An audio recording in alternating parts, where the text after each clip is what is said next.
Et donc, j'ai posé un jour la question que l'on me définisse ce qu'était un climatologue.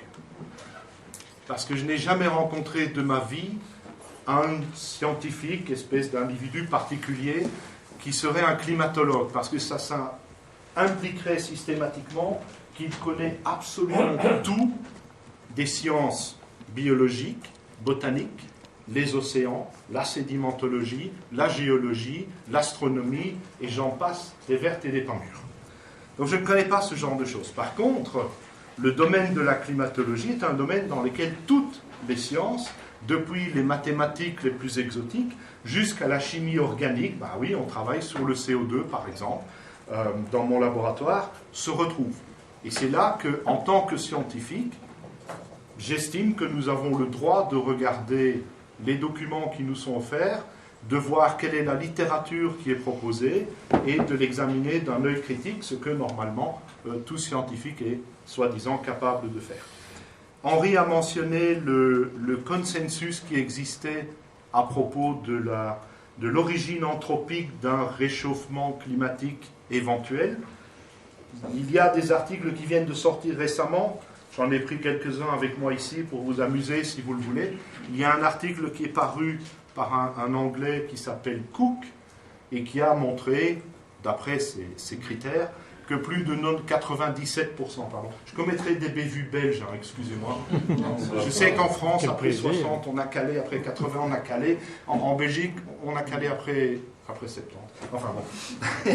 Et donc, il nous racontait qu'il y a plus de 97% des scientifiques qui sont d'accord avec l'origine anthropique du climat, selon une étude des articles publiés.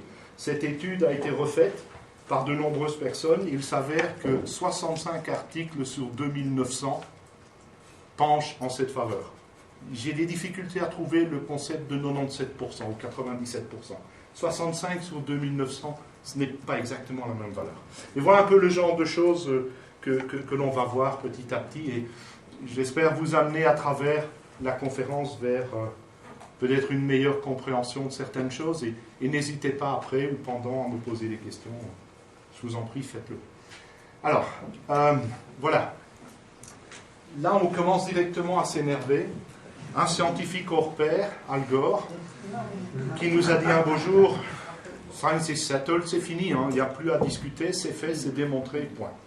Alors, on peut lui pardonner parce que n'étant pas scientifique, n'étant d'ailleurs pas très bon politicien, enfin ça, c'est une pique gratuite, dire ce genre d'ineptie peut être encore pardonnable parce que je ne connais aucun domaine dans lequel la science est définie et absolue. Je discutais encore avec un copain physicien à propos de la question suivante, est-ce que les particules que l'on observe au moment où on fait exploser les atomes lors d'un bombardement dans un cyclotron étaient vraiment là avant le bombardement, ou est-ce que, comme une tasse de café qu'on vient de faire exploser en tirant dessus, on observe des morceaux de cette tasse de café? Question fondamentale à laquelle nous avons trouvé aucune réponse, si ce n'est dans de très nombreux verres de bière bien agréables.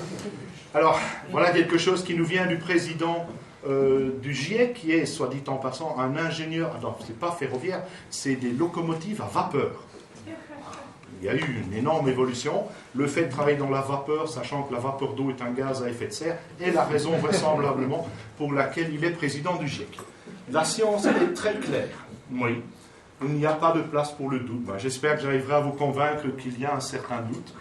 Quant à l'argumentation de M. Rees et Cicérone, qui sont les deux ex-présidents des sociétés nationales scientifiques anglaises et américaines, tous les deux sont dus à l'activité humaine. Alors, on parle de changement climatique à ce niveau-là. Henri l'a bien mentionné, au début c'était le réchauffement climatique, ça chauffait, forcément, puisqu'on a pris à un moment donné le wagon au moment où la température montait. Aujourd'hui, vous verrez qu'elle plafonne, elle est même en légère descente. Donc on est passé au changement. Alors le changement n'étant pas assez porteur, des politiciens avaient déjà utilisé ce terme, le terme consacré aujourd'hui c'est dérèglement. Le dérèglement climatique. En d'autres mots, s'il pleut, c'est le dérèglement climatique, c'est notre faute. S'il neige, c'est notre faute. S'il ne pleut pas, c'est aussi notre faute. C'est très pratique et ça permet de jouer sur une fibre sensible en Europe, l'autoflagellation, qui est quelque chose que tout un chacun possède depuis sa tendre enfance en Europe. Par contre, la dernière phrase est géniale. le consensus scientifique, on se demande lequel, 65 ou 2900, n'est altéré ni par les récentes vagues de froid, ni par les controverses actuelles. Donc, peu importe ce que l'on veut dire, c'est définitif. Ça, c'est de la science en action. Et là, on commence tout doucement à se dire, mais pourquoi perd-on son temps? Alors, il y a quand même deux choses importantes que je voulais vous rappeler. Galilée, que vous connaissez tous, qui a dit, alors c'est un petit peu transposé, mais quand même, qui a dit que l'avis d'un grand nombre de scientifiques, eh bien, ça ne valait pas nécessairement le raisonnement d'un humble personnage dans son coin tout seul, s'il a raison. Dieu seul sait que Galilée avait raison par rapport à d'autres. La dernière remarque de Richard Feynman est assez réelle aussi. Répétez une théorie assez souvent et elle deviendra une vérité acceptée. N'arrêtez pas de dire que votre voisin a fait des choses innommables, il terminera en prison, même si c'est faux. Et ça, c'est quelque chose que le GIEC, évidemment, a très très bien compris. Alors, le climat change. Bien sûr que le climat change. On le sait tous, entre ce matin et cet après-midi, entre aujourd'hui et demain, entre ce qui s'est passé un mois plus tôt et ce qui se passe aujourd'hui, ou dans 10 ans, le climat va changer tout le temps. C'est normal, c'est tout à fait normal. Ce sont des phénomènes qui sont cycliques, qui sont aléatoires, qui sont chaotiques, etc. Alors regardez un petit peu comment les choses changent. En 1922, on nous annonçait l'arrivée de l'âge de glace. Lequel? Le 1, le 2, le 3? J'adore ces films-là, mais bon. On vous dit en plus, quelques années plus tard, une trentaine d'années plus tard, on vous dit la fonte partielle des calottes polaires va entraîner une hausse des niveaux des mers et déplacement des millions de personnes. C'est dingue, ça date des années 50. J'ai l'impression d'entendre et de relire exactement la même chose il n'y a même pas un an ou quelques mois. Attendez, c'est fou. L'Arctique est en train de fondre, l'Antarctique se désagrège. On va tous avoir des branchies qui vont pousser. Mes collègues flamands qui sont dans la zone sinistrée de la Belgique vont venir nager jusqu'à Bruxelles et on leur dira non. Vous imaginez? Bon, la situation change une vingtaine d'années plus tard de nouveau. Un monde qui se refroidit. C'est terrible. On est passé de la fonte totale des calottes glaciaires au refroidissement à nouveau. C'est fabuleux. Et puis aujourd'hui, dans le journal Le Soir, qui est l'un des... Henri l'avait très joliment qualifié la Pravda belge, c'est à peu de choses près ça, la banquise à son plus bas niveau historique. C'est horrible. Je vous montrerai, j'ai retéléchargé dans le train, c'est génial, maintenant dans le Thalys, on a même accès à l'Internet et ça fonctionne. J'ai téléchargé le dernier relevé par l'agence japonaise, ce sont des gens très sérieux les Japonais, l'agence japonaise qui vous donne le niveau précis des glaces en Arctique aujourd'hui. Donc ça, vous pourrez voir que ça n'est pas exactement des élucubrations. Vous lisez la ligne supérieure qui vient de notre Planète Info, où bien entendu, vous pouvez retrouver à peu de choses près les mêmes mots que ce qui avait été publié plus d'une cinquantaine d'années auparavant. Voilà, alors évidemment, il faut bien faire ce genre de choses.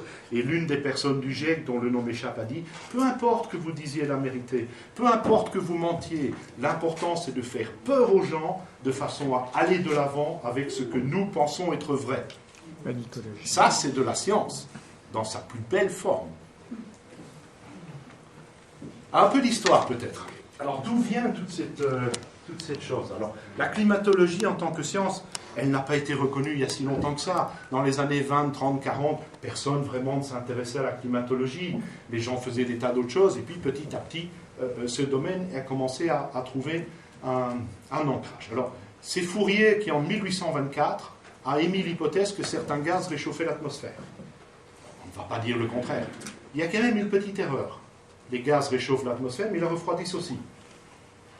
L'intérêt d'avoir une atmosphère, c'est pas qu'il va faire moins chaud, c'est qu'il va faire plus froid ou moins chaud. C'est en fait qu'on va avoir un phénomène qui est l'équivalent d'un tampon. Le fait d'avoir une atmosphère va nous permettre, durant la nuit, d'avoir un peu plus chaud, et durant le jour, de ne pas être caramélisé sous les rayons du soleil. C'est ça l'utilité d'une atmosphère. Ce n'est pas un système qui se contente uniquement de réchauffer. Loin de là. Tyndall est un Anglais qui a commencé à émettre l'hypothèse des gaz à effet de serre, et Arrhenius le pauvre, qui vivait dans un pays nordique, avait extrêmement froid, et priait, je vous jure que c'est vrai, il l'a marqué dans un de ses articles, suppliait le temps de chauffer. Parce qu'il s'est rendu compte, en scientifique logique, que s'il faisait plus chaud, il y aurait plus de récoltes. S'il y avait plus de récoltes, les gens ne mourraient pas de faim. Et si en plus il faisait chaud, eh bien, il ne devrait pas chauffer et mourir de froid dans sa maison. Et donc il s'est dit, mais peut-être que le CO2 pourrait être un gaz à effet de serre, peut-être que c'est ce genre de choses. Et bien entendu, cette théorie d'Arrhenius a été assez rapidement détruite aussi par Tyndall, d'ailleurs, à l'époque. Alors le véritable coupable qui a lancé toute cette histoire, mais on ne peut plus rien lui faire, le pauvre, qu'il repose en paix, c'est Callender, un Anglais, un ingénieur, non pas que j'ai quelque chose contre les ingénieurs, mais qui a dit, c'est le CO2. Je vous montrerai comment il est arrivé à cette conclusion dans un moment, ça vaut son pesant d'or. Hansen, qui travaillait à l'époque à la NASA, qui n'y travaille plus maintenant, s'est lancé dans l'histoire. C'est quelqu'un qui est extrêmement charismatique et qui d'ailleurs, en 1988, a présenté au niveau du gouvernement américain sa théorie à propos du réchauffement climatique. Il a choisi un jour où il faisait abominablement chaud, humide. Ils ont coupé tout le système de refroidissement de la pièce. Les malheureux parlementaires qui étaient là suaient sang et eau en attendant qu'ils viennent. Et vous pensez bien qu'à ce moment-là, parler de réchauffement climatique, tout le monde a appuyé sur le bouton vert et la chose est partie. Et le premier rapport du GIEC est venu en 1990 avec une courbe qui, elle, est une courbe très correcte. Hubert Lamb est quelqu'un qui est quelqu'un de très honnête. Et vous verrez comment la courbe de Lamb a été modifié par des gens un petit peu moins scrupuleux, dirons-nous. Et puis, a commencé toute une série de problèmes et de discussions. Certaines personnes, comme Malcolm Hughes, ont dit « Mais non, ça ne réchauffe pas dans l'hémisphère sud, ça ne le fait que dans l'hémisphère nord. » C'est gênant, alors qu'on vous dit que toute la Terre se réchauffe. Epidemics a dit « Non, non, attendez, le réchauffement, c'est moins important que ce qu'on pensait. » C'est gênant. Puis là-dessus, vous en avez d'autres qui ont dit « Si, ça chauffe partout. » Et il faut quand même trouver un moyen, les fonds commencent à venir. On ne parle pas de millions d'euros, on ne parle pas de milliards d'euros, on parle de dizaines de milliards d'euros. C'est sympa quand vous avez un labo. Vous savez, ça vient de manière récurrente tous les ans. Vous ne devez même plus tendre la main, c'est automatique. Et vous avez le gars sur qui est tombé le scandale, Michael Mann, avec sa fameuse courbe en forme de crosse de hockey, que je vais commenter très brièvement. Alors passons un peu ça en revue. Je vous ai dit, Hubert Lamb est quelqu'un qui est un scientifique, il a repris les courbes qui existaient de l'époque, il a repris les définitions de l'époque, et qu'est-ce qu'il a montré? Mais il a montré qu'avant notre période, qui est là, un peu plus loin aujourd'hui, il y avait ce que l'on appelle un petit âge glaciaire, où il a fait bien froid. Et c'est vrai qu'en France, on tenait les marchés sur la Seine qui étaient gelés, la Tamise était gelée sur plus de 4 mètres de profondeur, les gens vivaient dessus, avaient construit des maisons sur la Tamise gelée. En Belgique, Bruegel-le-Vieux a peint et a décrit des tas de paysages, et les gens, pour quand même qu'on soit bien conscient de ça, mouraient par centaines de milliers à l'époque. Mouraient pas nécessairement de froid, mouraient de faim. Parce qu'évidemment, les récoltes n'étaient pas correctes, n'étaient pas abondantes, et donc il n'y avait pas à manger. Le froid s'ajoutant à tout cela, eh bien, cette petite période, cette période de l'âge glaciaire a créé quand même énormément de dégâts.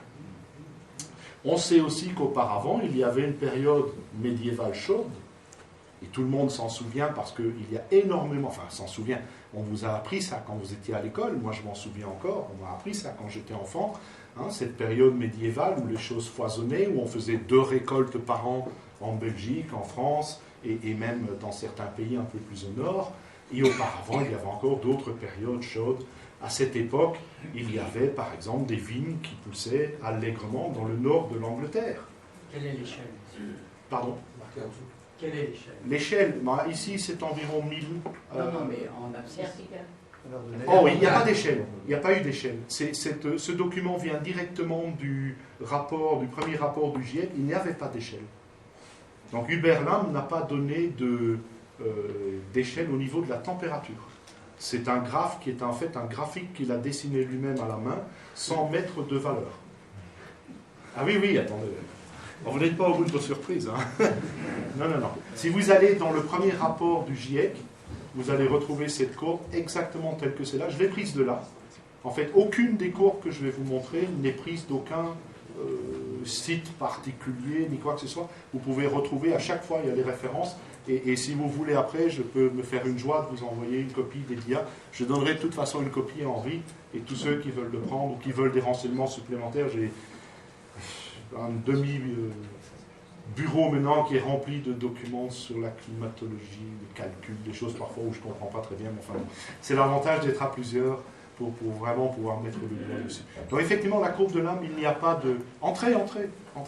Il n'y a pas de flux de température qui a été donné à ce niveau-là.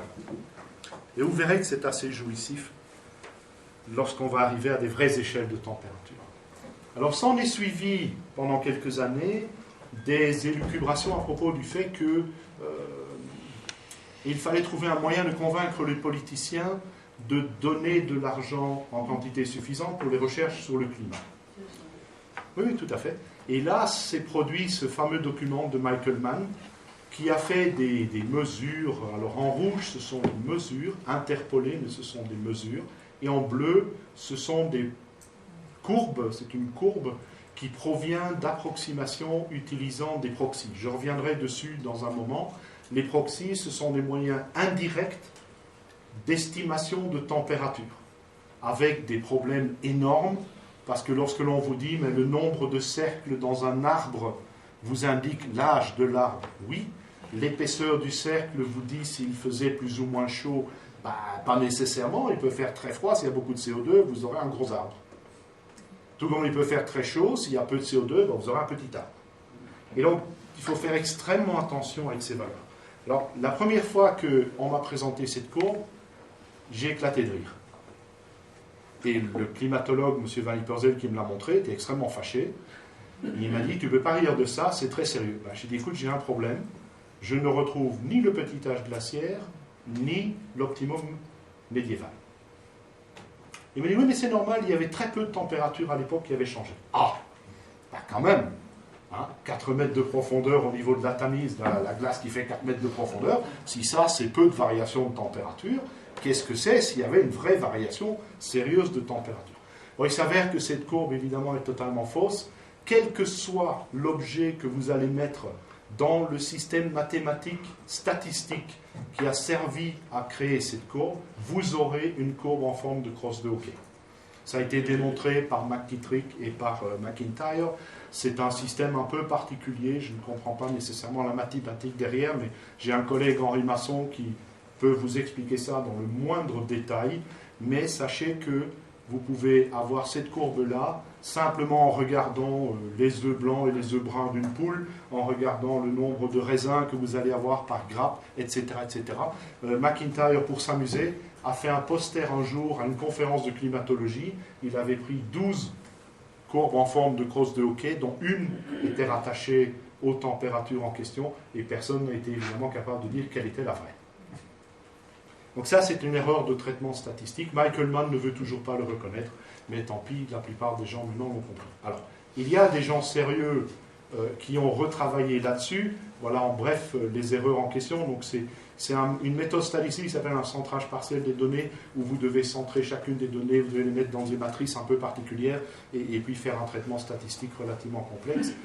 Il faut savoir que ce traitement amplifie la dernière partie, et en plus ce qu'il a fait est quelque chose qu'on ne peut pas faire. On ne peut pas superposer des valeurs qui proviennent de proxies, donc de mesures indirectes de température, à des valeurs de température mesurées. Vous ne pouvez pas faire ce genre de choses parce que vous êtes dans des gammes d'erreurs statistiques qui sont beaucoup trop grandes. Alors j'ai fait une remarque ici pour taquiner un peu les parlementaires belges lorsque je leur ai présenté cette dia. Pour moi, c'est un scandale parce que cette courbe est présentée dans le film de Al Gore. Je rappelle que le film de Al Gore a été condamné en Angleterre pour pas moins de 7 chefs d'accusation, tricherie, utilisation fausse de données, manipulation de données, etc. En Belgique, c'est toujours présenté aux étudiants du secondaire sans aucune préparation. Donc moi, je vois arriver en première année d'université des jeunes gens bien sympathiques qui ont 18-19 ans, à qui on a fait un véritable lavage de cerveau. Et quand je les taquine en leur disant, écoutez, il est grand temps que les pandas disparaissent parce que c'est une erreur de la nature, j'ai vu des jeunes filles se mettre à pleurer. Alors qu'il s'agit d'une réalité concrète des choses, soit dit en passant. Le panda étant le symbole d'un organisme qui lui-même devrait être voué à la disparition. Revenons à ce genre de choses.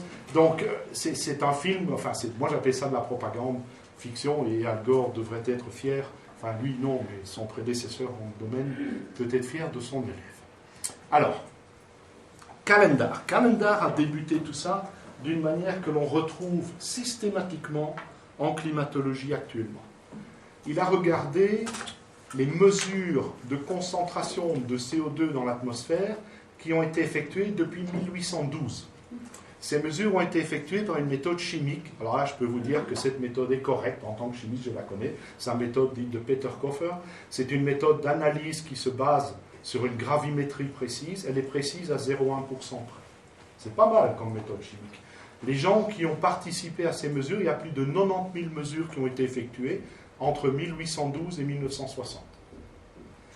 Ces mesures, comme vous le voyez, donnent des concentrations relativement variables dans le taux de CO2 dans l'atmosphère.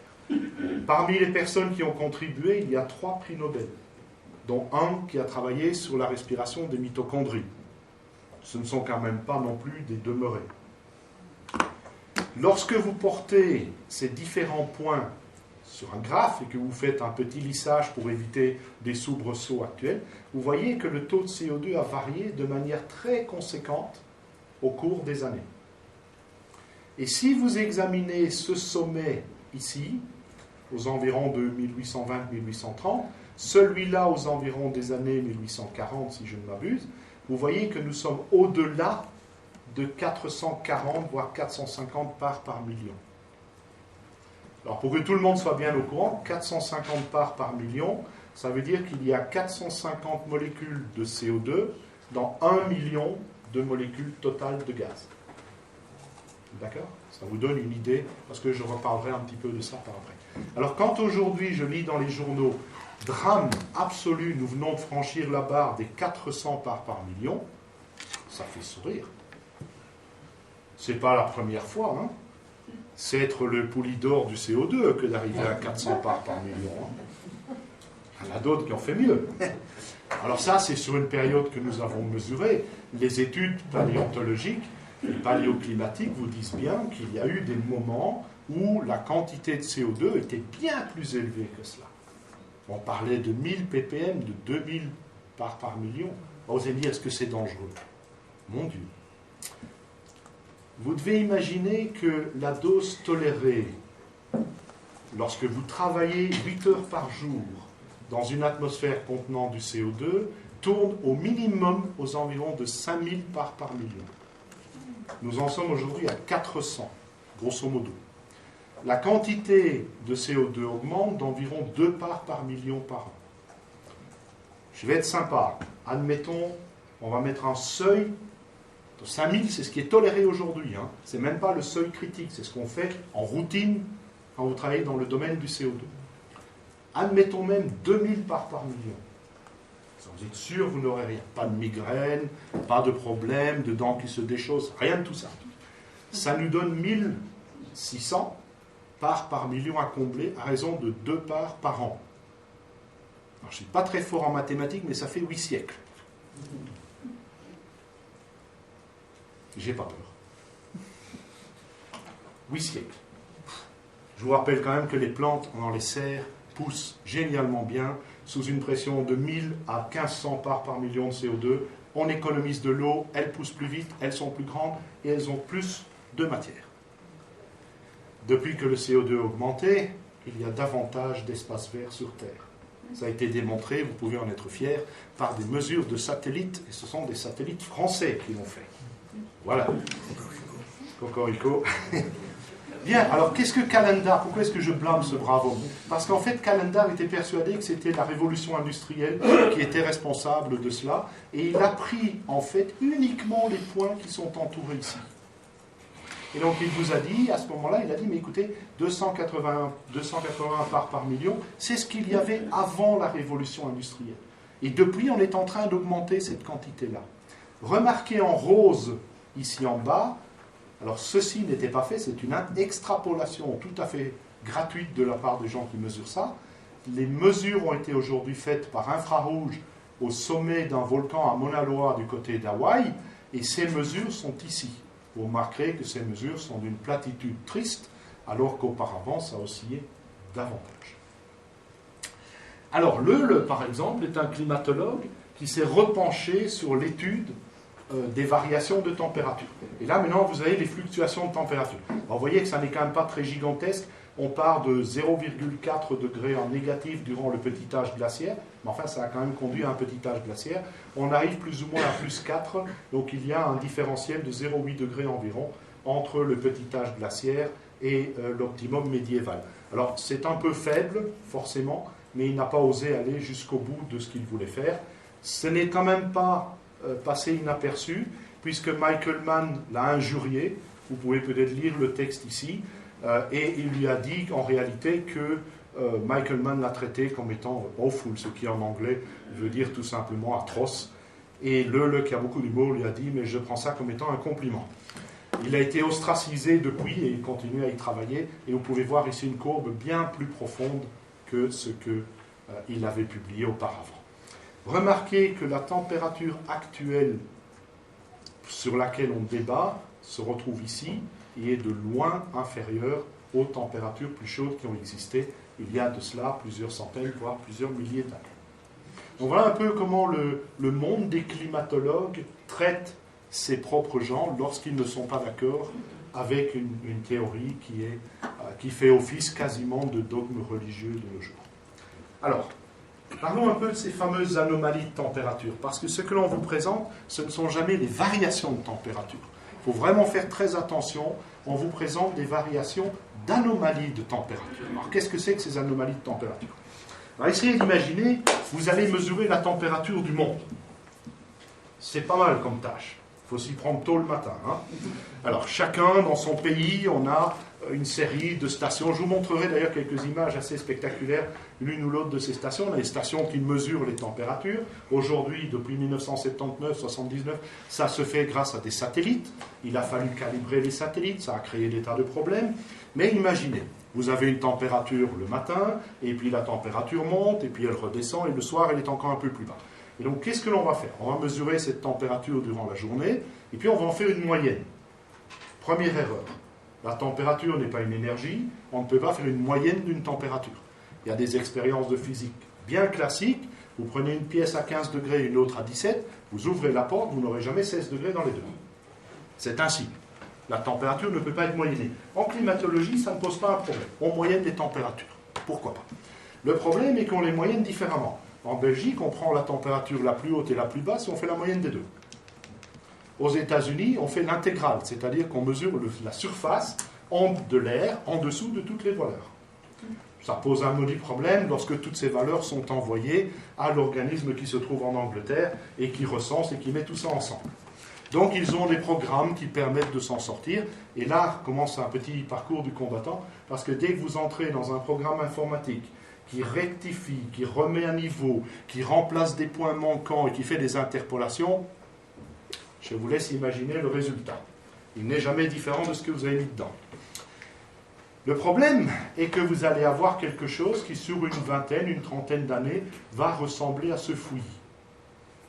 De ce fouillis de points, il y en a qui sont encore plus hauts que ça, vous allez extraire, par soustraction, le fouillis de points qui est la moyenne des températures journalières, hebdomadaires, mensuelles, annuelles de tous les pays moyennés comme étant la température globale du monde, qui n'a déjà plus aucun sens physique, et vous allez le soustraire de cela.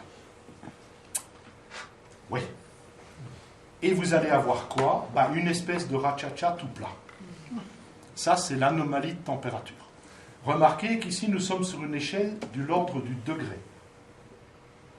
Si je vous présente ceci en vous disant la température a monté, je pense que vous ne me croirez peut-être pas nécessairement sur parole. Et vous n'allez certainement pas déverser X milliards d'euros ou de dollars pour que je continue à vous dire que ça monte. Par contre, comment faire pour impressionner un public déjà tout à fait acquis? Vous augmentez l'échelle. Si vous augmentez l'échelle d'un facteur 10, et cette échelle n'est plus en degrés mais en dixième de degré, mon Dieu, il y a une augmentation de la température. C'est de ça que l'on parle. Je ne vous ai pas dit non plus quelle était l'erreur sur les mesures. Prenons un exemple. Je me place à midi au milieu du désert du Sahara, en plein été, si je suis assez fou pour le faire, avec un thermomètre, il mesurera grosso modo, disons, 50 degrés. Au même moment, en Antarctique, c'est l'hiver. Et à midi, dans le Sahara, c'est la nuit. En Antarctique, c'est l'hiver, il fait moins 80 degrés. Différence de température, 130 degrés au minimum, desquels je vais ergoter en vous disant il y a 0,001 degré de différence. Ça chauffe. En tant que scientifique, j'ai des problèmes d'admettre ça. Et je ne suis pas le seul. Ça, c'est du bruit de fond. Vous imaginez que l'erreur sur le 0,1 degré est une erreur de plus ou moins 3 degrés. C'est pas mal. Vous allez chez votre boucher, il va vous couper une entrecôte qui fait 100 grammes, plus ou moins 3 kilos. Ou bien vous lui devez une entrecôte de 2,7 kg, ce qui est gênant, ou bien vous retrouvez avec 3 kilos de bifton. C'est l'erreur. Bien. Alors, qu'est-ce qui se passe de nos jours? Alors, on a quelques courbes assez géniales. De nos jours, depuis après la fin de ce sympathique El Niño de 1998-98, la température s'est plus ou moins stabilisée, voire est en très légère baisse. Alors, si vous parlez avec mon ami Henri Masson, il vous expliquera, et il n'a pas tout à fait tort, que c'est un système qui est cyclique, ce sont des phénomènes qui sont des phénomènes récurrents, qui sont des phénomènes cycliques, avec des cyclicités qui ne sont pas nécessairement précises, parce qu'on oublie qu'on est sur une brave petite boule qui n'est pas tout à fait ronde, qui tourne sur elle-même, mais pas toujours à la même vitesse, qui tourne autour du Soleil, qui a un angle de décalage, qui parfois fait ce qu'on appelle un wobbling, ce que j'ignorais complètement, est en train de tourner, puis d'un coup elle décide de faire un petit truc comme ça, mais voilà, des choses pareilles, et tout ça tourne, et tout ça bouge dans l'espace et dans l'univers, etc. Et donc, si vous regardez cette courbe, vous pouvez imaginer que ceci est plat, ou vous pouvez imaginer que ceci est en fait un phénomène ondulatoire qui fait ce genre de choses, qui monte, qui descend, etc.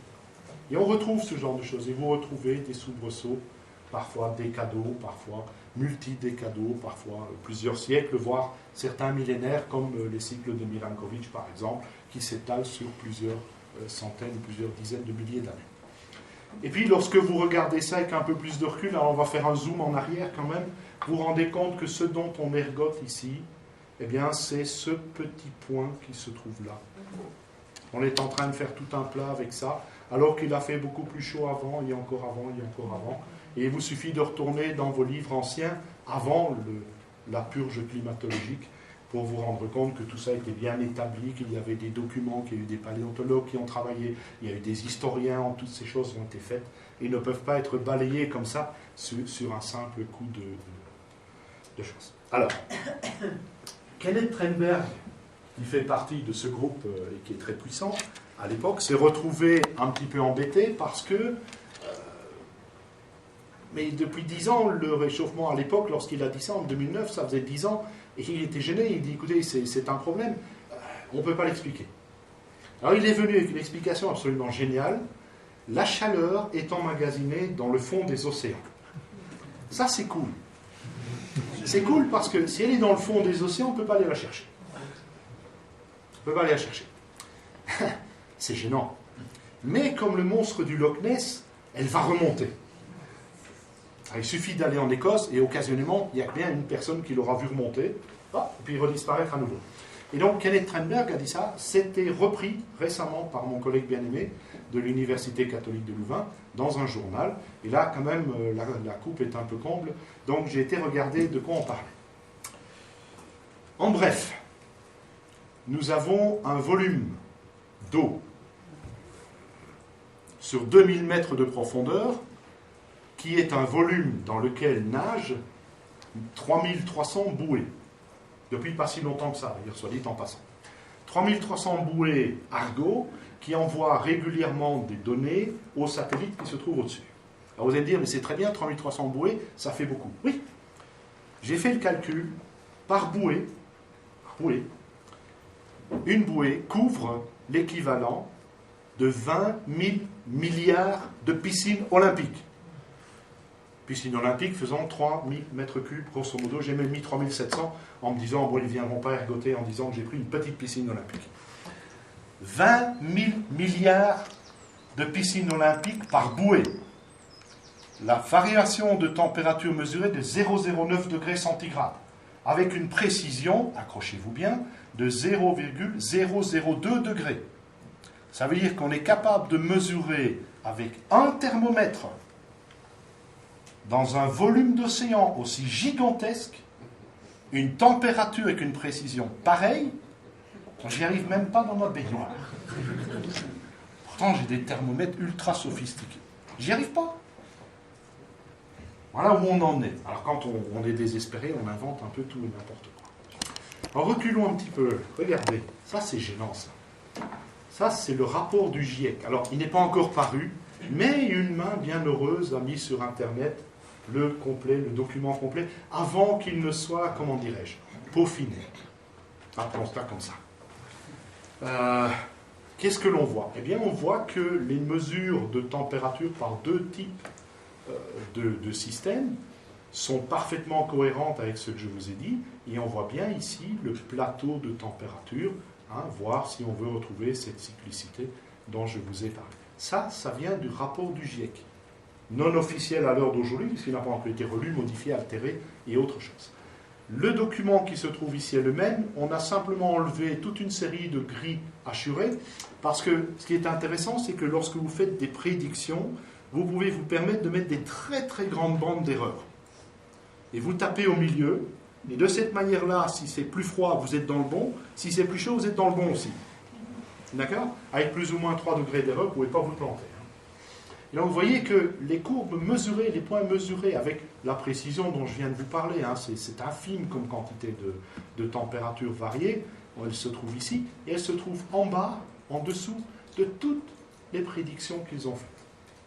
Donc leurs modèles prédictifs sont faux. Ça ne tient pas la route.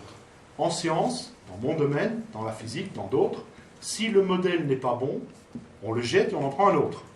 Si la théorie ne colle pas, on la jette et on change de théorie. Ça ne nous a jamais posé de problème. En climatologie, si les valeurs mesurées ne correspondent pas à la théorie, c'est que les valeurs sont fausses. Et la réponse a été initialement, vos valeurs sont incorrectes, refaites les mesures. Et je vous jure que ce n'est pas une blague. On en est là. Alors reculons encore un peu dans le temps. Voilà une courbe maintenant qui fait grosso modo 10 000 ans à peu près, et vous voyez que cette courbe un peu simplifiée, vous avez les températures qui sont là, vous voyez que nous sommes ici, puis il a fait beaucoup plus chaud, bien entendu, dans les parties antérieures. Ici, nous sommes à la sortie de la dernière glaciation. Alors, si vous voulez regarder ça d'une manière naïve, et moi j'adore être naïf dans ce genre de choses, imaginez qu'à la sortie de la glaciation, c'est comme si quelqu'un vous lance une balle de tennis ou de ping-pong sur la table. Il la lance du sol et elle rebondit sur la table. Que va-t-elle faire? Elle va faire une série de rebonds. Série de rebonds qui vont aller en s'amenuisant. Gao, gao, gao, gao. Et puis ici, à un bon moment, elle va tomber en bas de la table. C'est une certitude, ça on le sait. On va vers une nouvelle période de glaciation. Quand? Ça peut être demain matin, ça peut être dans 1000 ans, ça peut être dans 5000 ans. Il faut demander ça à Madame Soleil, si elle pratique encore.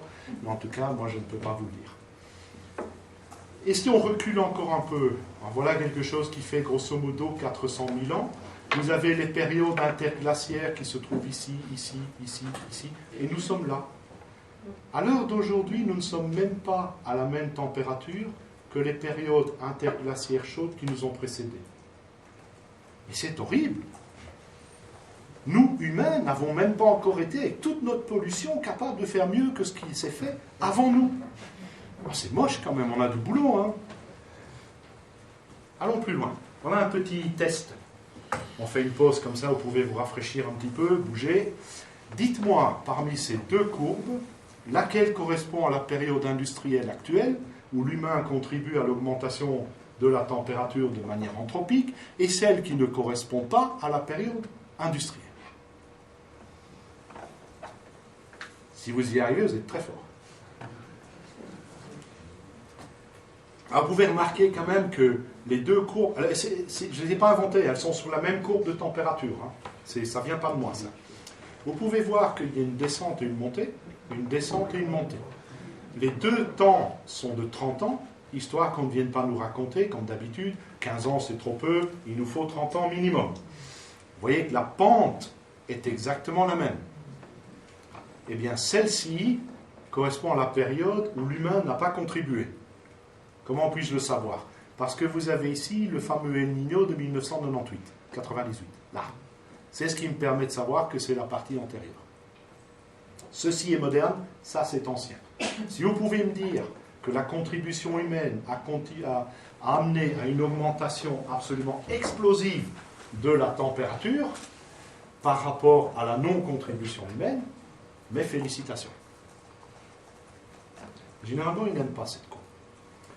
Alors, où se trouvent les mesures? On mesure les températures dans des abris un peu particuliers et ces stations sont réparties un peu partout dans le monde. Alors, elles l'étaient jusqu'il y a peu, elles ne le sont beaucoup moins maintenant. Heureusement, on a les satellites.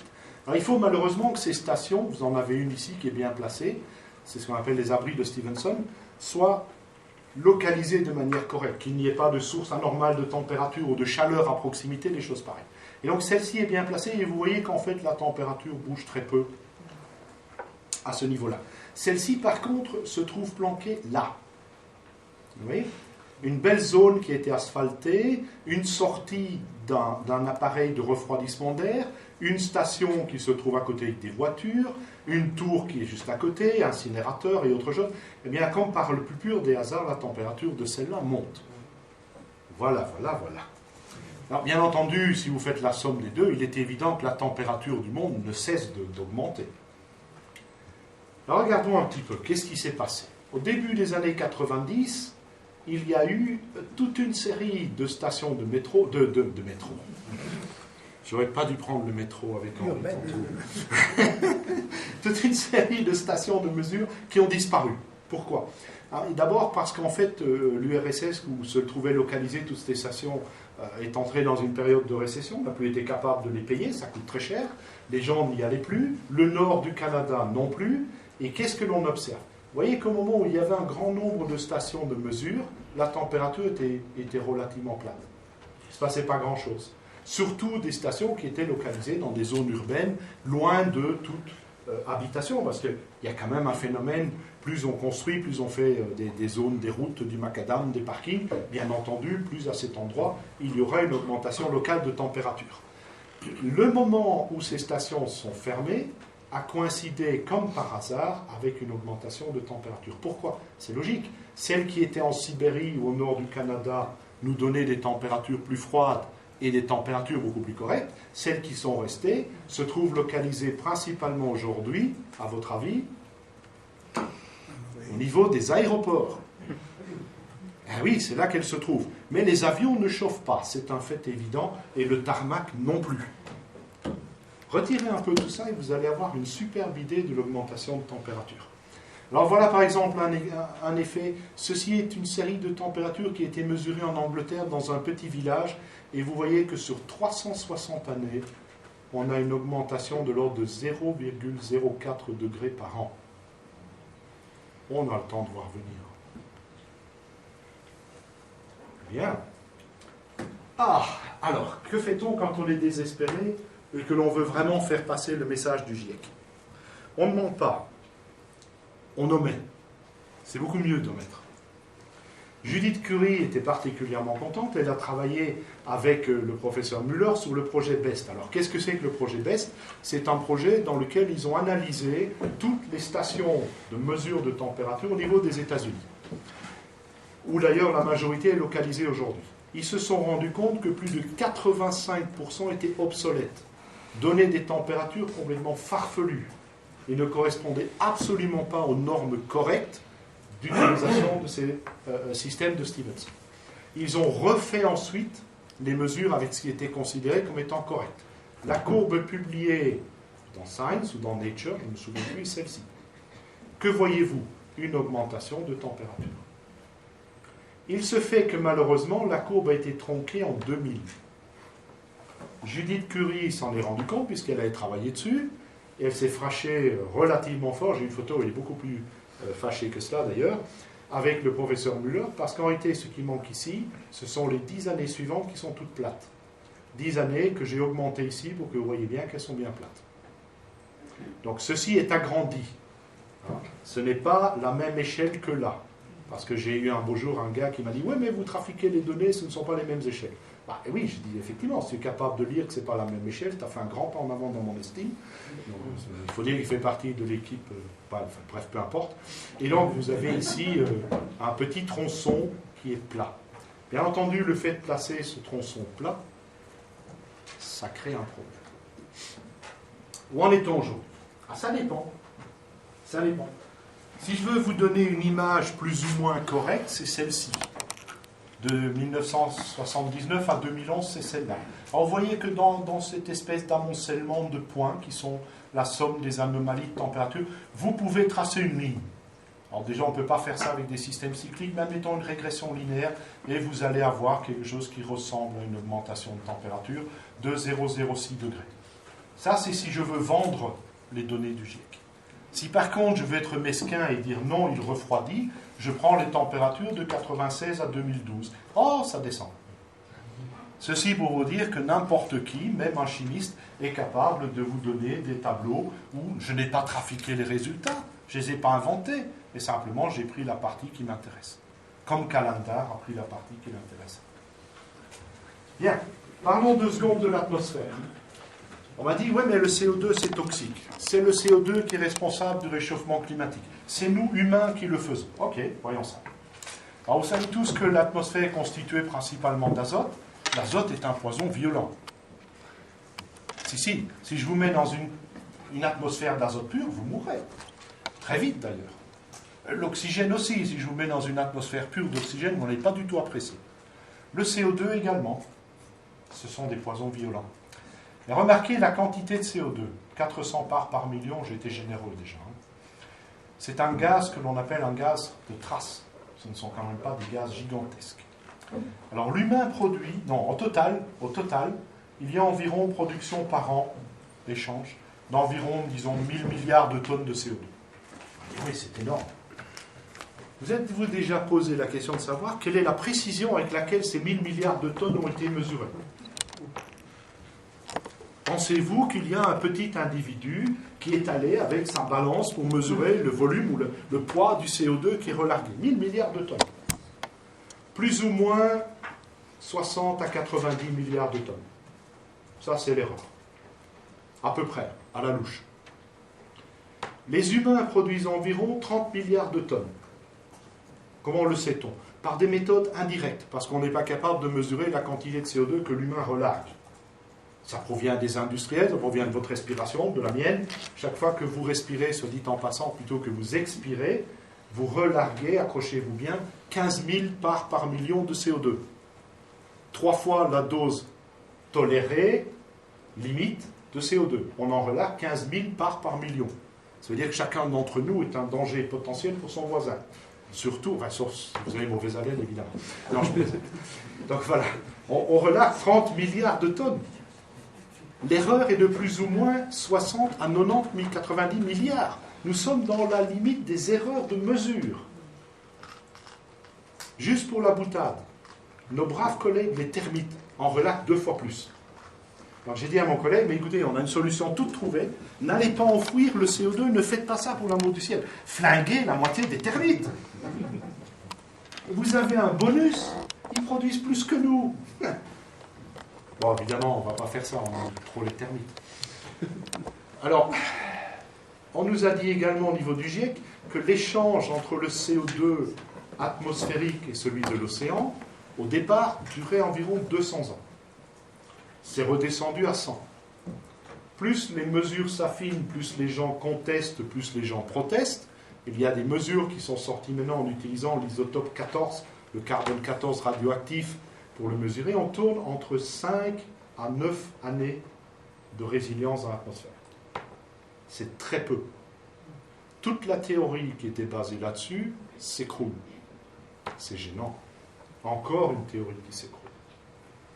Je rappelle aussi que la quantité de CO2 au cours des millénaires précédents était bien plus élevée qu'auparavant. On a des analyses paléoclimatologiques qui le montrent de manière très claire. Alors le CO2, il est responsable du réchauffement climatique? regardons, voyons un petit peu, puisque c'est ce qu'on nous dit. Depuis que vous êtes tout petit à l'école, on vous dit c'est le CO2, et c'est nous qui le produisons. In fine, nous sommes responsables. Alors voilà une variation de la température sur les 10 000, grossièrement 10 000 dernières années. Voilà la variation officielle du taux de CO2. C'est extraordinaire. Vous remarquerez que les fluctuations jusqu'à 450 parts par million ont totalement disparu. Ça, c'est officiel. Remarquez ici une pointe dans la température. Pas d'effet sur le CO2.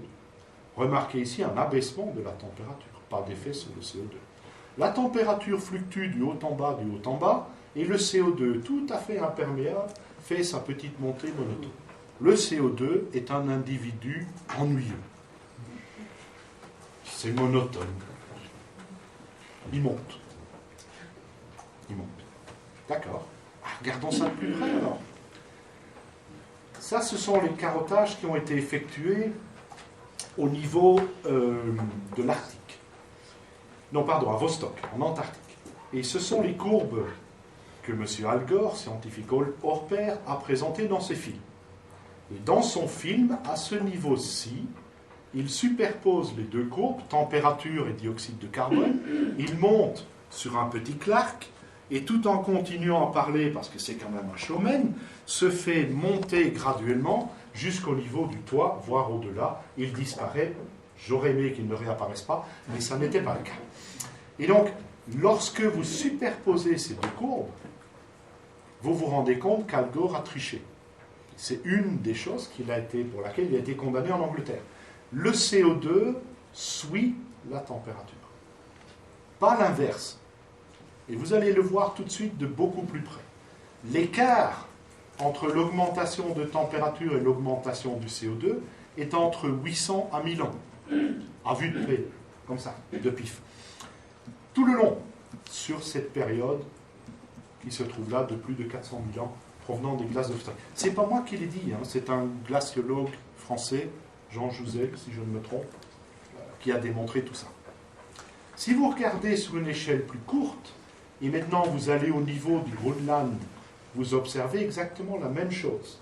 Donc ça n'est pas quelque chose qui est dû à l'Antarctique, ça se retrouve aussi au niveau du nord, au niveau du Groenland. Vous voyez la température qui monte en noir, le CO2 qui monte quelques périodes plus tard. La température descend, le CO2 descend, il remonte et descend. Il y a un délai à niveau de ce type de choses de plusieurs centaines d'années. Question. Comment quelque chose qui est la résultante d'une action peut-elle être la cause de cette action? Gros problème que le GIEC a résolu en inventant, parce que c'est de l'invention pure, des tas d'effets rétroactifs. Ça marche bien. L'effet le plus rétroactif étant de dire l'augmentation du CO2 conduit à une augmentation de la température, l'augmentation de la température augmente le CO2, qui augmente l'évaporation d'eau, qui elle-même est un gaz à effet de serre, et la boucle est bouclée. Pourquoi diable n'a-t-on pas déjà cramé des millénaires plus tôt? S'il y avait tellement de CO2 avant, on aurait tous tout crié. Où sommes-nous? On est toujours bien là. Donc toutes ces boucles de rétroaction sont farfelues. Vous allez dire, oui, mais ça s'étale sur des millénaires. Je vous montrerai d'autres courbes dans un moment. Voyons ce que Keeling, un des protagonistes du GIEC lui-même, vous montre. Il vous montre que même au niveau décadal, c'est-à-dire tous les 10 ans, tous les 15 ans, vous avez le même phénomène. La température monte, le CO2 suit. La température monte, le CO2 suit. Elle descend, le CO2 descend. Donc c'est clairement un phénomène qui se produit à des échelles de temps courtes, mais aussi à des échelles de temps plus longues. C'est pas compliqué à comprendre. Si vous voulez regarder ça scientifiquement, qu'est-ce qui se passe? Alors, ce qui se passe, c'est que la quantité de CO2, principalement, se dissout dans les océans. Les océans ont un délai de réponse qui est très long. Il y a une inertie thermique terrible des océans, et donc, à courte échelle de temps, ce sont les couches supérieures de l'océan qui relarguent assez rapidement. Là, il suffit de quelques années, ça va tout seul, voire de quelques mois. Je vous montrerai un exemple là-dedans, le délai d'environ une dizaine de mois. Lorsque vous allez dans des concentrations plus élevées, à des profondeurs plus importantes, eh bien, il vous faut des années, des dizaines d'années, ou des centaines, des milliers d'années pour que ça se produise comme ça. Alors vous allez me dire, voilà ce qu'on peut regarder si vous faites un zoom sur une période qui va de 1920 à 2000 à peu près, vous voyez que le CO2 en bleu ici monte paisiblement. La température monte, le CO2 s'en fiche. La température descend, le CO2 s'en fiche, et elle remonte. Et en fait, ce qui a vraiment poussé les gens, les politiciens entre autres, à mettre de l'argent dedans, c'est cette petite période d'une quinzaine, d'une vingtaine d'années, entre les années 80 et 2000, où pour la seule fois, la courbe du CO2 est parallèle, suit la courbe de la température, de l'anomalie de température. C'est ça qui a donné crédit aux recherches du GIEC, enfin ils ne font pas de la recherche, mais à la théorie du GIEC. Si vous regardez la production de l'utilisation de matières fossiles, vous voyez que la température, c'est la même courbe qu'ici, hein, monte, descend, monte, et que la production d'énergie fossile est totalement indépendante, évidemment, d'une quelconque augmentation de température. Vous voyez qu'ici, on a utilisé beaucoup d'énergie fossile, on a produit beaucoup de CO2, voilà, la température est descendue. Donc c'est clair qu'elles ne sont pas couplées de la manière dont on voudrait nous faire croire qu'elles sont couplées. Alors, deux choses récentes qui sont arrivées, j'adore ces articles, parce que vraiment, ils mettent le doigt là où ça fait mal. Ceci est un article de Ole Umlum, qui est aussi un climatologue, mais qui lui a décidé, écoutez, ça commence à bien faire, je reprends les données scientifiquement, peu importe le résultat, à vous d'en décider. Qu'est-ce qu'il a fait? Il a pris les courbes classiques du CO2. Et vous voyez ici que le CO2 monte, descend, monte, descend, monte, descend. Chaque petite boucle, c'est pour une année. Et bien entendu, entre l'été et l'hiver, vous allez avoir une montée du CO2 à un moment donné, puis une descente. Lorsque la photosynthèse, les plantes vivent, eh bien le CO2, la quantité de CO2 descend. Et lorsque les plantes arrêtent de fonctionner, surtout dans l'hémisphère nord, eh bien la quantité de CO2 augmente. D'accord? Et vous retrouvez ça. Qu'est-ce qu'il a fait? Il a pris la moyenne de 2 années de CO2. Et il en a fait la différence. De façon à pouvoir voir quelle est la variation du taux de CO2 d'année en année. Est-ce qu'elle monte, est-ce qu'elle descend tout le temps? Est-ce dû à l'homme, n'est-ce pas dû à l'homme? En dessous, vous avez ce que je vous ai dit auparavant, les variations de température. Regardez à quoi ça correspond. Ça, c'est très beau. Ce sont des courbes en polychrome. Quand on les regarde, on se dit « Waouh, la jolie forêt ardennaise ». Vous avez en bleu la variation de la température des océans. Les deux courbes sont les mêmes. Celle-ci est un petit peu lissée pour éviter les petits accros et les petites pointes. En orange-rouge, vous avez la variation de la température de la troposphère, donc de la basse atmosphère. Et en vert, vous avez la variation de la quantité de CO2. Que voyez-vous? Vous voyez qu'à chaque fois, la température des océans augmente. Ensuite, avec un délai d'une dizaine de mois, apparaît le CO2. Chaque fois, ça monte, ça monte, ça apparaît. Vous pouvez le voir dans les deux courbes. Intéressant de constater que si les océans montent, la troposphère se chauffe juste après, avec un délai de quelques semaines à quelques mois. Et il a même été plus loin, il a essayé de rechercher d'où venait cette augmentation. Elle provient en fait des océans du niveau Pacifique. Donc tout se fait au niveau du Pacifique, et c'est normal, c'est là que l'incidence du Soleil est la plus importante, elle est quasi perpendiculaire à l'océan. À cet endroit-là, la température de l'océan monte, l'atmosphère se réchauffe, et en parallèle, l'océan dégaze et relâche du CO2. Et vous pouvez suivre ces deux courbes qui se trouvent là. Pire, voilà un article qui a été publié, enfin qui n'est pas encore sorti, mais qui provient de Murray Salby, qui est un climatologue australien. Il a repris la même courbe et lui a regardé d'année en année. Regardez, en janvier d'une année, en janvier de l'autre année, vous voyez qu'il y a une différence dans la quantité de CO2. C'est logique, ça monte. Et puis il s'est dit, mais regardons cette différence d'année en année. Si c'est produit par l'homme, il doit y avoir une augmentation constante et monotone de la quantité de CO2. Eh bien, ce n'est pas du tout ce qu'il a. Voilà ce à quoi on s'attend pour l'homme. Voilà ce qu'il observe. Ça, c'est gênant. Vous avez des pointes, des descentes, des pointes, des descentes. La quantité de CO2 n'est pas une variable très monotone comme ceci. Elle est masquée, elle bouge énormément d'année en année. À quoi cela peut-il être dû? si vous superposez à cette variation la variation de ce qu'on appelle les conditions de surface, essentiellement les températures, vous voyez qu'il y a une corrélation quasi parfaite entre les fluctuations de conditions de surface, c'est-à-dire les fluctuations de notre globe, par rapport à la production de CO2.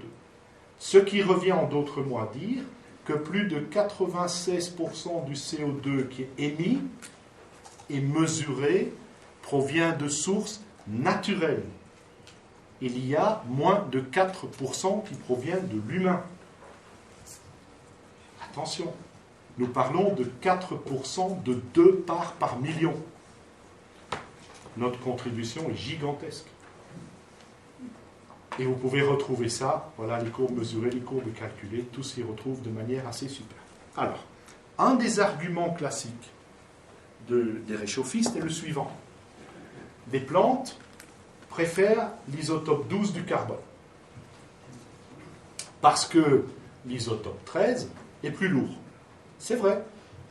Et donc, si vous regardez le rapport carbone 13, carbone 12, si l'on produit du CO2 par combustion, puisqu'il provient d'énergie fossile, il contiendra beaucoup plus de carbone 12. Donc le rapport doit aller en diminuant. Et c'est ce que l'on observe. La quantité de CO2 va en augmentant. Donc ça veut dire, plus vous brûlez, plus vous produisez du CO2, et plus c'est bien dû à l'homme, puisqu'on produit davantage de C12. Pas de chance. Quand on mesure la même chose, mais en fonction des fluctuations thermiques normales, on se rend compte qu'en fait, la quantité, le rapport d'isotopes naturel est le même que le rapport d'isotopes produit par combustion fossile. Et ça, c'est gênant, parce que ça veut dire que cet argument n'est plus du tout tenable. Bon. Ça va, vous tenez le coup? Ça fait beaucoup de courbes et de graphes. Qui en a marre? Ok. Alors, je vais aller très vite sur celle-ci parce que ça n'a pas d'importance réellement, parce que c'est de moins en moins tenable et ils ont commencé à baisser les bras. C'est le fameux l'infrarouge, la quantité de chaleur qui revient. Alors voilà une courbe que l'on vous montre toujours. Ça, c'est la quantité d'énergie qui arrive sur Terre dans le spectre du visible. Ça, c'est la quantité d'énergie sous forme de chaleur qui repart sous forme d'infrarouge. Et la courbe que l'on vous montre est celle-ci. Ce que l'on a oublié de vous dire, et là j'insiste un petit peu, c'est que ce petit pic qui est là a été augmenté 67 fois en taille. Alors diminuez-les mentalement de 67 fois, et c'est un tout petit blip qui se trouve là. Quant à la contribution du CO2 comme gaz à effet de serre, il est tellement puissant qu'on lui a attribué la valeur de 1. En général, si vous êtes très puissant, on ne vous donne pas la valeur de 1. On vous donne la valeur de 1 million, 10 milliards, je ne sais pas. L'eau est déjà 11 fois plus puissant comme gaz à effet de serre.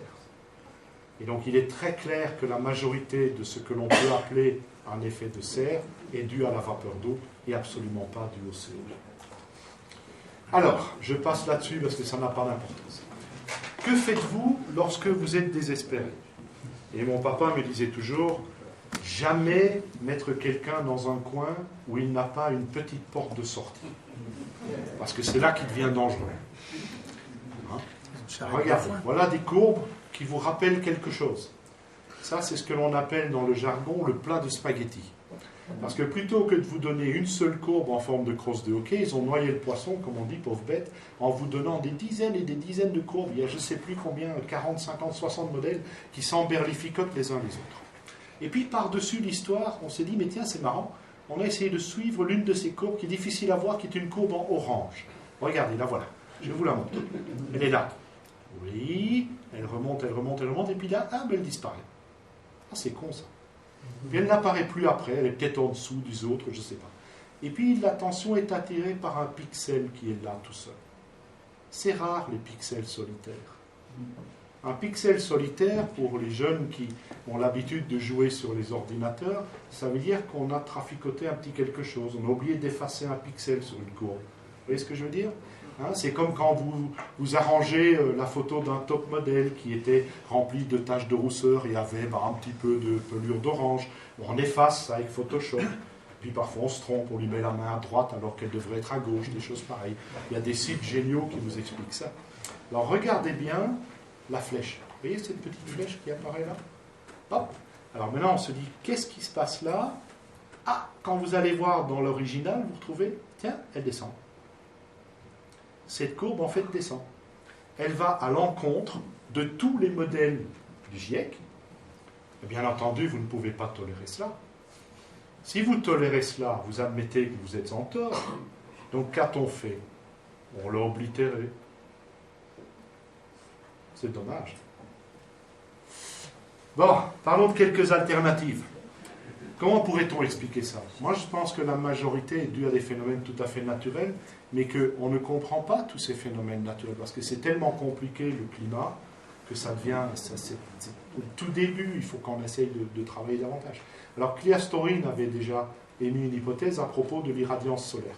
Et lorsque l'on regarde, par exemple, ici, la fluctuation de température en fonction de la fluctuation, de la variation de l'irradiance solaire, vous voyez qu'il y a une jolie corrélation.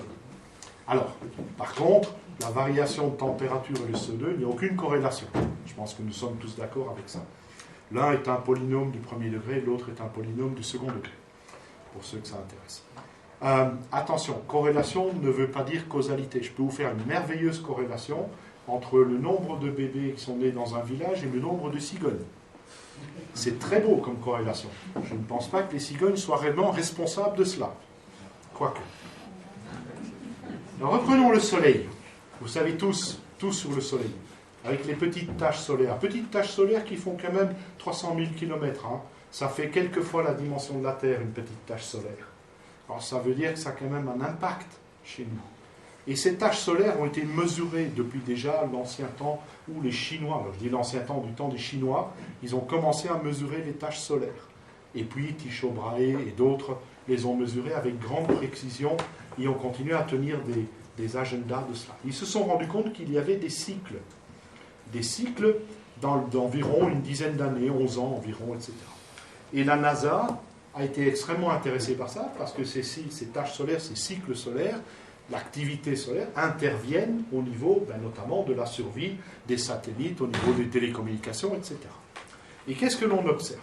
Bien, si l'on regarde l'intensité de ces cycles solaires, c'est-à-dire le nombre de taches solaires en fonction du temps, on se rend compte que durant la période du petit âge glaciaire le plus froid, mais il n'y avait quasiment pas de taches solaires. Ça veut dire un soleil froid, un soleil peu actif. Durant le minimum de Dalton, qui est une autre partie de ce froid, c'est une période où je pense, un des Louis, je crois que c'est Louis XIV sévissait à l'époque, il faisait relativement froid, il y avait très peu de taches solaires. Qu'est-ce que l'on observe? On observe que durant les dernières 10, 15, 20 ans, il y a une augmentation de l'activité solaire, ce qui correspond joliment à l'augmentation d'une anomalie de température et l'augmentation du taux de CO2. Et depuis, nous sommes en train de descendre. Et si vous regardez ici, le cycle 24, qui est celui dans lequel on se trouve, devrait atteindre son maximum selon les calculs de la NASA en 2013. On y est, on va y arriver. Je pense qu'on a tous vu que l'hiver n'était pas des plus géniales. Et l'été qui a commencé, enfin le printemps qui est en cours, j'attends encore de le voir. Malheureusement, aujourd'hui, il a fait du soleil sur Paris. J'aurais préféré qu'il tombe des grêlons. Vous m'auriez cru davantage. Non, je plaisante. Alors, comment cette théorie qui a été émise par Svensmark et puis le Moelle par après fonctionne? Écoutez, notre planète est en permanence bombardée par des rayons cosmiques. Alors, c'est un grand nom pour dire essentiellement des protons. Ce sont des noyaux d'électrons qui nous arrivent de l'espace, plus d'autres petites choses sympathiques, et ces rayons cosmiques viennent nous atteindre ici. Il se fait que les expériences du CERN, et j'ai vu un article absolument extraordinaire où le directeur du CERN a demandé aux chercheurs de publier les résultats de leurs travaux avec beaucoup de diplomatie, et surtout de ne pas faire de conclusion. En général, un article scientifique, on en fait une conclusion, louable pour soi-même d'ailleurs. Nous avons été les premiers à montrer que, ici on a demandé aux chercheurs surtout pas de conclusion, Pourquoi? Parce qu'il se fait que les rayons cosmiques sont généralement responsables, ont été montrés comme étant responsables, de la formation de nuages de basse altitude. Ces nuages qui empêchent la chaleur du Soleil de nous parvenir et qui donc refroidissent le globe. Or, lorsqu'il y a une activité solaire, le vent solaire qui vient percuter la magnétosphère et est défléchi par la magnétosphère entraîne avec lui une bonne partie de ces rayons cosmiques. Résultat des courses, moins de rayons arrivent sur Terre, moins de nuages se forment, et donc il fait plus chaud. Si vous ne m'avez pas compris, je reprends. Vous avez une activité solaire faible, j'arrive pas à le lire d'ici, peu de taches solaires, résultat, vous avez peu de vent solaire, donc beaucoup de rayons cosmiques qui nous arrivent. Beaucoup de rayons cosmiques veut dire beaucoup de nuages de basse altitude, ça veut donc dire peu de soleil qui nous vient, et donc forcément un refroidissement. Tout ça tient bien la route, voilà une courbe bien classique qui montre l'activité solaire, l'irradiance et la fluctuation de température. Vous voyez qu'elles sont toutes les trois superposables. Alors normalement la courbe de l'irradiance doit être à l'inverse, mais elle a été mise dessus pour vous montrer qu'elles sont vraiment toutes les trois identiques et se suivent. Je vous conseille de lire ce merveilleux article d'Henry Svensmark, qui d'ailleurs non seulement a démontré tout cela, les résultats du CERN vont sortir graduellement, ils n'ont pas le choix, mais en plus il a montré où l'on se situe dans l'espace, et pas rien qu'au niveau de notre petite galaxie, etc. Parlons brièvement des océans. J'ai des collègues flamands, nous avons parlé tantôt de Gand, ils ont très peur, les collègues hollandais sont en train de construire des digues gigantesques un peu partout, histoire de ne pas être sous les eaux, et qui n'a pas vu les photos de New York? Quoique là, à la limite. Non. Alors que s'est-il passé? Ce qui s'est passé, c'est que les océans ont monté très vite, après bien entendu, durant la sortie du dernier âge glaciaire, de la dernière glaciation, et depuis, vous voyez que ce niveau est quasiment plat. Alors j'ai un problème avec cet effet, qui est le suivant. Vous voyez que lorsque l'on agrandit, on voit que le niveau des océans monte de quelques millimètres par an. Hein, c'est vraiment pas grand-chose, c'est de l'ordre, si j'ai bonne mémoire, de 2 millimètres par an, quelque chose comme ça. La question qui se pose est la suivante. Comment sait-on que ce sont les océans qui montent et pas la Terre qui descend? Et croyez-moi, ce n'est pas une boutade. C'est pas une boutade. Récemment, j'ai vu passer un document qui m'a effrayé, le fait que nous commençons à être en pénurie de sable. Ça paraît dérisoire, mais ce n'est pas une blague. Les gens viennent piquer des monceaux de sable au niveau des mers, au niveau des plages. Oui, mais si vous enlevez, pour les constructions, dont les Chinois entre autres par exemple, ils rabotent tout ce qu'ils peuvent trouver comme ça. Le problème est qu'une partie de ce sable tombe aussi dans les océans. Et donc contribue en fait de manière amusante à la montée des océans, à la diminution du sol, à la montée des océans. Les Maldives est un autre exemple absolument superbe, où en fait ce ne sont pas les niveaux des eaux qui montent, mais ce sont en fait le niveau des îles qui descend. Bien entendu, si vous mesurez, vous devez avoir quelque chose qui ne bouge pas. C'est très difficile sur Terre. C'est relativement compliqué. Remarquez, à une vitesse pareille, mes copains hollandais ont encore le temps de voir venir avant de devoir apprendre à nager et de vivre sous l'eau. Et la dernière partie, si vous tenez encore le coup, c'est sur l'épaule. Ça va, vous suivez? Vous n'avez pas envie d'arrêter? Ah, pas de chance. Bon, quand on ne sait plus rien dire sur le CO2, quand on ne sait plus vous dire que le niveau des mers monte, on vous dit si, ça monte, mais attention, c'est parce que le pôle Nord et le pôle Sud font. Ah, c'est génial. L'Antarctique fond. Je suis impressionné. La température généralement en Antarctique en été est de moins 20 degrés. Ça veut donc dire, pour qu'il fonde, qu'il faudrait augmenter la température moyenne de l'atmosphère terrestre de plus 25 degrés. Ça, c'est génial. Même des chalumeaux n'y arriveraient pas. Mais enfin, c'est pas bien grave. Prenons le raisonnement typique de ces grands scientifiques qui sont là. Ceci dit, j'adore les films de Yann Arthus Bertrand. Je regrette simplement qu'il parle dans ces films. Mais ça, c'est une autre raison. Il a une voix géniale, mais ce qu'il dit parfois est un petit peu irritant. Les pôles fondent. C'est un fait acquis. Nous allons voir. Donc, il y a un réchauffement global, forcément. Et donc, il faut limiter les émissions de CO2. Si les pôles fondent, c'est à cause du CO2. C'est fabuleux. C'est pour ça que j'ai d'ailleurs mis un gilet sauvetage sur le petit nounours, parce que tout le monde sait bien que les ours blancs sont en voie de disparition. WWF le panda dont je voulais voir la disparition, ça viendra tôt ou tard, fait une campagne grâce et supportée en majeure partie par une firme, dont je ne citerai pas le nom, de boissons gazeuses, qui leur offre religieusement $1 million tous les ans. La même firme utilise pour sa publicité une petite famille d'ours blancs sympathiques. Papa, maman, bébé, fille et bébé garçon, nounours. Qui d'entre vous s'est déjà trouvé face à un ours blanc? Je vois, moins bien, mais il était empaillé. La bête fait 3 mètres de haut, c'est gênant, c'est d'habitude. La plupart des gens sont un peu plus petits que moi, j'ai pas l'habitude de regarder comme ça. Et c'est vrai que regarder un ours blanc et fait 3 mètres comme ça fait très vite mal à la nuque, donc j'ai beaucoup de sympathie pour les autres. Des ongles grosso modo de 10 cm, coupés comme on dirait lame de rasoir. Il vous dit bonjour en vous ouvrant le ventre et pendant qu'il mange vos viscères, vous êtes toujours vivant. Un ours blanc fait en moyenne 60 km/h sur la glace. Même sur sol normal, j'y arrive pas. Je ne suis pas le plus rapide non plus. Je ne pense pas que des coureurs arrivent à faire 60 km sur la glace, en pointe. C'est fou, hein? Et l'ours blanc adore la glace jeune. Ça, c'est pas de chance. C'est pas de chance parce qu'on n'arrête pas de nous dire l'ancienne glace en Arctique a disparu et est remplacée par de la glace jeune. Eh bien, l'ours blanc raffole de la glace jeune. Pourquoi? Parce qu'elle est plus fragile. Ils se baladent dessus. Alors, il faut les voir balader. Ils ne marchent pas, ils glissent de façon à répartir leur poids. Ils avancent à une vitesse assez géniale en glissant.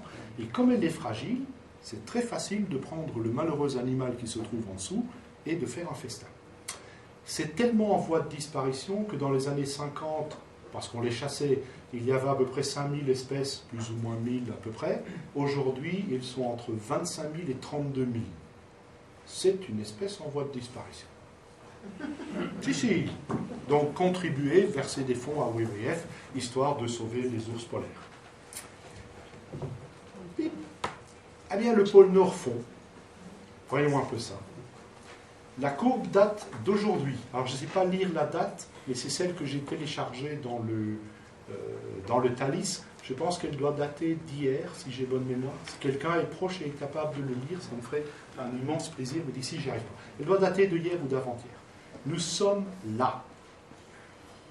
Je rappelle que nous entrons en période d'été, c'est-à-dire que la banquise arctique, qui n'est rien d'autre que de la glace sur de l'eau, fond. Elle fond, et vous voyez que la quantité de glace, il y a un jour ou deux à peu près, était plus importante, il y a un jour ou deux, que l'année passée, que l'année d'avant, et se situe entre la moyenne des années 1990 et 2000. Nous sommes dans la bonne moyenne et est en train de remonter. Tout à fait l'opposé de ce que tous les modèles prédictifs du GIEC nous ont dit. Caramba, encore raté. Pire, on nous a fait tout un foin, rappelez-vous, en septembre l'année passée, fin août, début septembre, en disant Dieu Tout-Puissant, nous avons atteint le fond du fond, l'Arctique n'a jamais autant fondu. Ce qu'on ne nous a pas dit, c'est qu'après le 16 septembre, la remontée des glaces a été particulièrement faramineuse. Ben oui, c'est gênant. Vous voyez la courbe ici, elle est remontée jusque-là. Et maintenant, on est en train de redescendre tranquillement à cet endroit-là. Et c'est un problème si l'Arctique fond? Non. Non, pas du tout. Les glaces arctiques, c'est moins de 10% des glaces du monde. L'Antarctique, c'est plus de 90%, mettons 90% des glaces du monde. Et les glaciers, même pas 1%, peut-être 2%, même pas. Donc même tous les glaciers fondants ne changeront pas grand-chose. L'Arctique, c'est de la glace sur de l'eau. Le principe d'Archimède, on le connaît tous. Le glaçon dans le verre qui fond, le verre ne déborde pas. Alors on peut faire des calculs un peu plus sophistiqués où on va tenir compte du fait que la mer c'est de l'eau salée, qu'il y a une légère dilution, que ceci, que ça. Mais rassurez-vous, même si l'Arctique descend, ça n'est pas un drame. Ceci dit, est-ce arrivé déjà auparavant? Oui. Je rappelle qu'il y a des photos exceptionnelles, et j'ai des documents qui peuvent vous le montrer, de sous-marins américains dans les années 50 qui faisaient surface tranquillement en plein milieu du pôle. Aujourd'hui, on a montré une photo en disant, regardez, la glace s'est effritée, un sous-marin est passé. Ah oui, so what? Il y a 50 ans, c'était la même chose. Je rappelle quand même qu'Amundsen, non, c'est pas Amundsen, comment ça veut dire, que les gens ont traversé le pôle, sont passés par là, sont passés par le passage nord-ouest, pour aller jusqu'en Californie. Ça s'est fait avant notre très célèbre fonte accélérée. Alors voilà à quoi ressemble l'Arctique au milieu de l'été, en septembre 2012, donc c'est la partie qui était la plus froide. Au même moment, voilà à quoi ressemblait l'Antarctique. Alors l'Antarctique, vous le savez tous, est un continent qui est recouvert de glace et qui est entouré d'une banquise. Et vous voyez que la banquise en Antarctique, il y avait davantage de glace au moment où ceci fondait beaucoup qu'il n'y en avait les autres années. Ça aussi, bien entendu, on a pris grand soin de ne pas nous le dire, parce que si l'on perd de la glace au niveau du pôle Nord, on en gagne au niveau du pôle Sud. C'est gênant. La quantité totale de glace qui a disparu au total, c'est 0,0006%. Au total. Il y a vraiment de quoi être inquiet. Voilà à quoi ressemble le pôle Nord il y a quelques jours de cela. Vous voyez qu'il y a quasiment autant de glace qu'au début des années 90. Tout s'est reformé. Vous allez voir dans certains journaux, on ne sait malheureusement pas répondre à tout, mais vous allez voir dans certains journaux qu'une équipe russe qui se trouve sur cette petite île-là a dû déménager d'urgence. C'est normal. Vous avez une montée d'eau chaude qui arrive dans la mer de Barents et qui fond la glace à cet endroit. Si vous regardez la photo satellite sur JAXA, il y a de cela quelques jours, cette zone de neige, de glace qui est là, a fondu. Si la glace fond, vous devez bouger votre équipe. C'est logique. Ils le font tous les ans, remarquez. Mais cette année-ci... Non, je crois qu'il y a une réunion qui va avoir lieu en 2015, c'est pas une histoire pareille, où il faut absolument que le réchauffement climatique soit perpétué, le protocole de Kyoto, des histoires pareilles. Donc il y a tout un effort médiatique qui est en route, rassurez-vous, et nous allons être joliment entourés de tout ça. Voilà, ça c'est l'Antarctique en été, donc quand la glace a quasiment totalement fondu, la banquise. Vous voyez qu'il y a encore toujours de l'excédent. La ligne en magenta ici, c'est la moyenne usuelle, et vous voyez qu'il y a davantage de glace encore en Antarctique. Alors ça c'est pour vous dire qu'au contraire de ce qu'on vous raconte, il y a de plus en plus de glace au pôle sud, et ce n'est pas du tout ce que l'on vous dit. Alors, par contre, vous avez tous vu les énormes pans de glace qui s'effondraient dans les océans. On vous montre toujours les mêmes. D'où est-ce que cela vient? Cela vient en fait... Excusez-moi. Le Titanic a coulé comme ça. Oui, mais de l'autre côté. Non, ici, quand on vient, on vous dit l'Antarctique fond, on vous montre généralement des gigantesques quantités. On vous dit, oh, mais vous savez, ça fait 2 fois la surface de la France. C'est grand, la surface de la France. 2 fois la surface de la France. Vous dites, oh, mon Dieu, mais il ne va rien rester, vous imaginez, la France qui s'abîme dans les océans, mais c'est terrible. Enfin, la Belgique à côté, je ne vous fais pas dire, quoi. Alors, les photos, elles viennent de là, de la zone qu'on appelle la zone de la péninsule et l'Arsène B. Qu'est-ce qui se passe à cet endroit? Ici, vous avez toute une chaîne de montagnes, toute une chaîne j'y arriverai, de volcans sous-marins. Toute cette zone ici est remplie de volcans sous-marins, ici aussi, et là aussi. Et vous avez en plus un courant d'eau chaude qui nous vient du bas du Venezuela, si je me trompe. Donc forcément, si vous avez une activité volcanique sous-marine qui s'est déclenchée il y a une dizaine d'années, cette activité volcanique sous-marine a tendance à réchauffer l'eau, il me semble. Si l'eau chauffe, il est logique que la glace portée sur les eaux va se fracturer et va disparaître. Deuxième chose, la quantité de glace sur le continent est en augmentation constante. Cette glace comprime et pousse, bien entendu, le reste des glaces vers les océans. Et à un moment donné, se produit ce qu'on appelle un vélage tout à fait classique, et ces glaces disparaissent dans les eaux.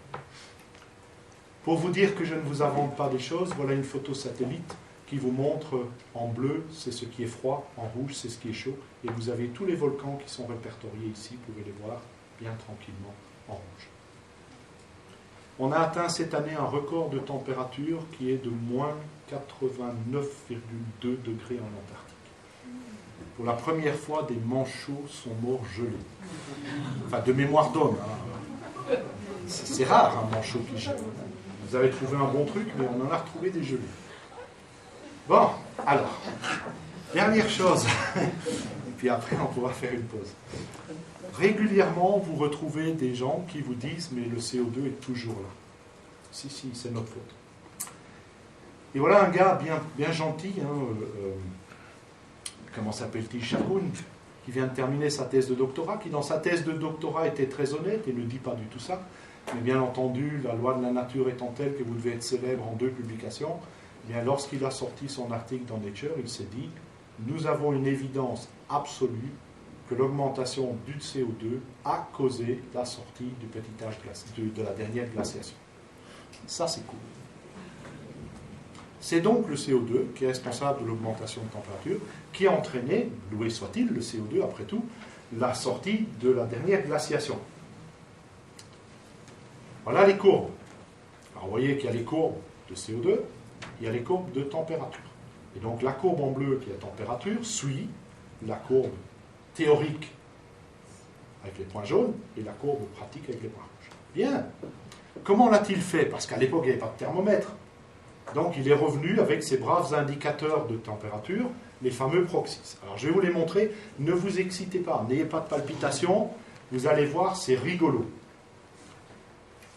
On les prend par 16. Alors vous avez tout dedans. Vous avez des rapports isotopiques, vous avez des mesures de membrane, vous avez des mesures de petites larves, vous avez des cercles d'amis, vous avez tout ce que vous voulez là-dedans. Et qu'est-ce que vous voyez? Pas des choses marrantes. Ici, on ne sait pas. Ça va comme ça. Ici, on voit vaguement un dôme. Ici, je ne sais pas. Le gars était fatigué. Ici, on voit une espèce de S. Là, on voit un S. Là, on voit un S. Ici, c'est un S, mais vous étiez très fatigué au bourré ce jour-là. Je ne sais pas. En voilà 16 pour vous donner une idée. Puis si on les classe par catégorie, vous voyez, on retrouve cette espèce de courbe. Et ils sont peu nombreux. 1, 2. La majorité vous donne ça. Ça commence à ressembler à de l'art moderne. J'ai d'ailleurs failli en encadrer un pour voir si quelqu'un me l'achèterait. Mais ça n'a pas fonctionné pour le moment. Ah, les plus nombreux. Le rapport magnésium-calcium. Vous voyez, il y a de tout là-dedans. Il y a à manger, il y a à boire. Évidemment, maintenant que vous avez vu un S, vous allez le retrouver partout. Par contre, le retrouver ici, ça devient beaucoup plus compliqué. Et là, je vous le défie. Ça, je faisais quand j'avais quelques mois. La somme de tout vous fait ceci.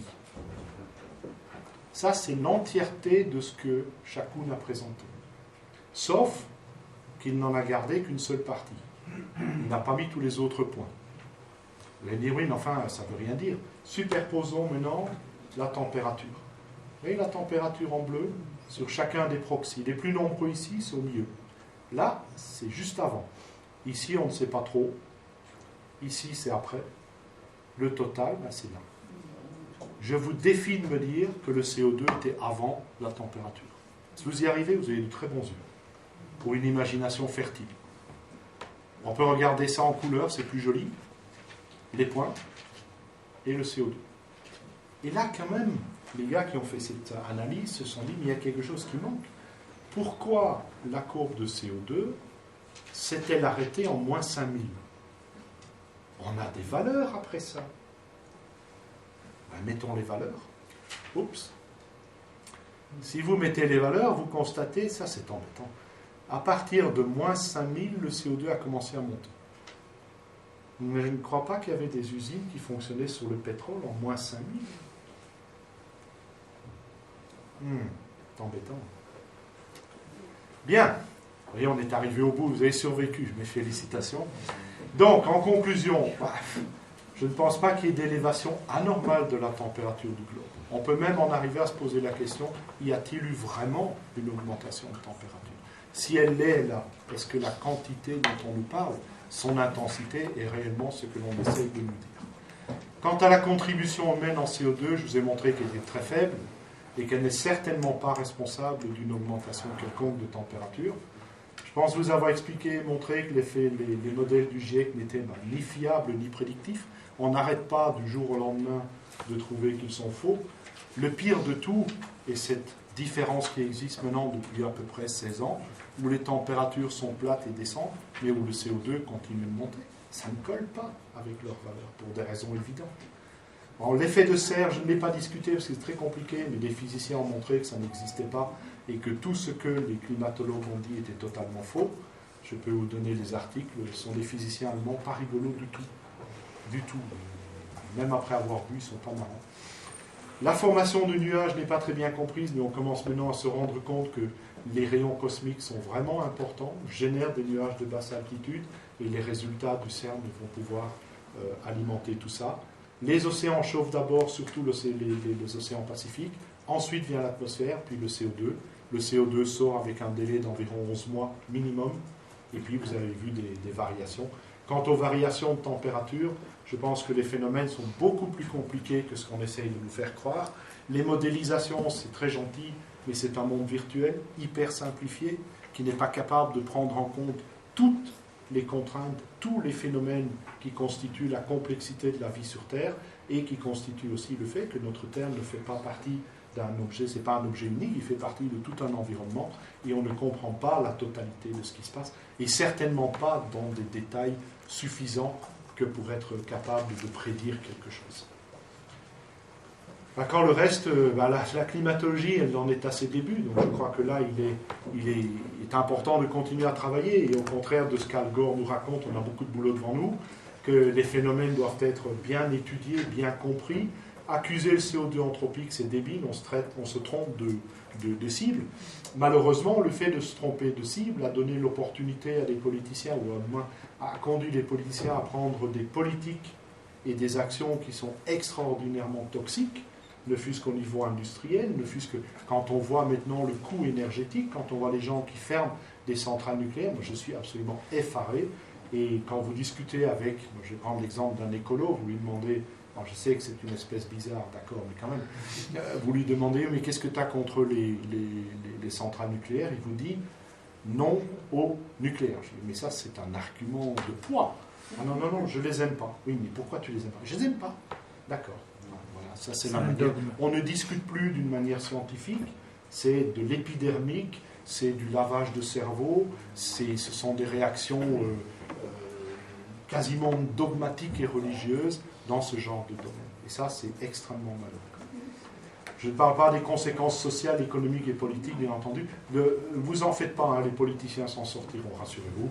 Ceux qui risquent d'y laisser des plumes, ce sont les scientifiques et la science en général, puisque à ce moment-là, le public va de nouveau nous mettre en doute. La plupart des gens commencent déjà à penser aux extraterrestres, on y revient, les pierres qui vous donnent de l'énergie cosmique et vous permettent de guérir du mal de dos, enfin j'en passe et des vertes et des pas mûres. Je vous invite à lire un livre extraordinaire, téléchargez-le gratuitement, parce qu'il ne faut pas que la madame qui l'a écrit se fasse du blé là-dessus. Les élixirs de pierre.